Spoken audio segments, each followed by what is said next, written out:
notaris ya sampai daerah ya. Iya. Kalau daerah kan MKND, MPD, MPD, MPW, MPP. Oh, iya. Itu sudah sampai daerah. Iya. Nah, ini baik yang tadi dibentuk oleh stakeholder, oleh Kementerian ATR, ini kan terlepas dari organisasi. Iya. Apakah ini nggak timpang tindih, Kang, antara MKP, kalau notaris PPAT MKP ya, MKP, MKW. Iya. Apakah ini tidak tumpang tindih? Ini kan sama-sama mengawasi kode etik.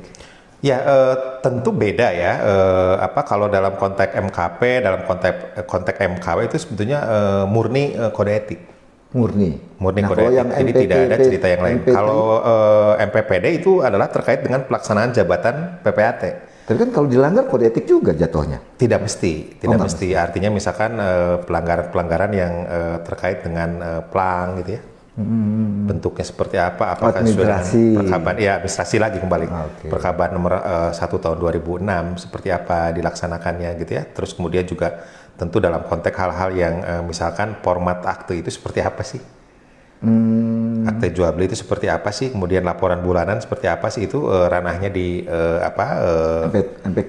MPPD gitu ya. MPPD, bukan di MKP. Bukan. Berarti MKP murni hanya pelanggaran kode kode etik. Betul. Makanya kalau misalkan udah ada unsur pidana ya tentu MKP tidak mempunyai kewenangan untuk itu. Berarti berbeda dengan notaris ya. Notaris kan lebih luas ya. Ya sebetulnya kalau kita mau katakanlah ingin ingin sama gitu ya, harusnya PPAT juga mengadopsi apa yang sudah dipunyai oleh notaris kan. Katakanlah dalam konteks pidana berarti ada yang disebut sebagai MKNW kan, Majelis Kehormatan Notaris Wilayah.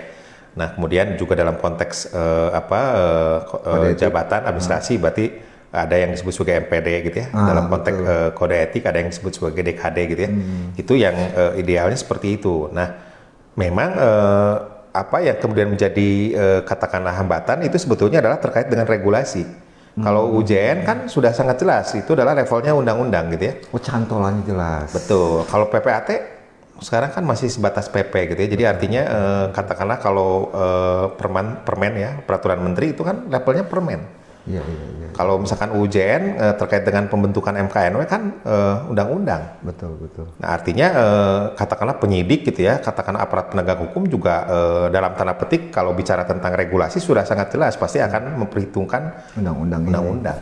Kalau ngeliat PP, baru PP. Iya sekarang kan misalkan dalam konteks kepolisian dia punya undang-undang kepolisian.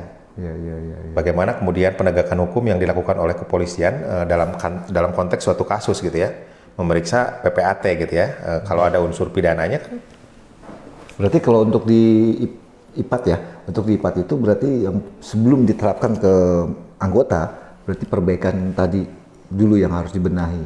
Iya, memang regulasi-regulasinya atau aturan-aturan secara internal yang harus diperbaiki melalui perubahan anggaran rumah tangga atau anggaran dasar gitu ya.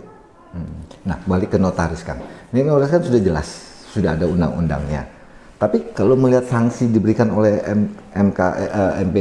DKP, DPD dan sebagainya, apakah pernah dilakukan? Dalam artian hanya sebatas teguran kah atau memang ada sebuah sanksi dari mereka? Atau... Iya, kembali lagi tadi yang saya sampaikan Pak Mahfud ya, kalau terkait dengan apakah ada yang sudah pernah disanksi pasti.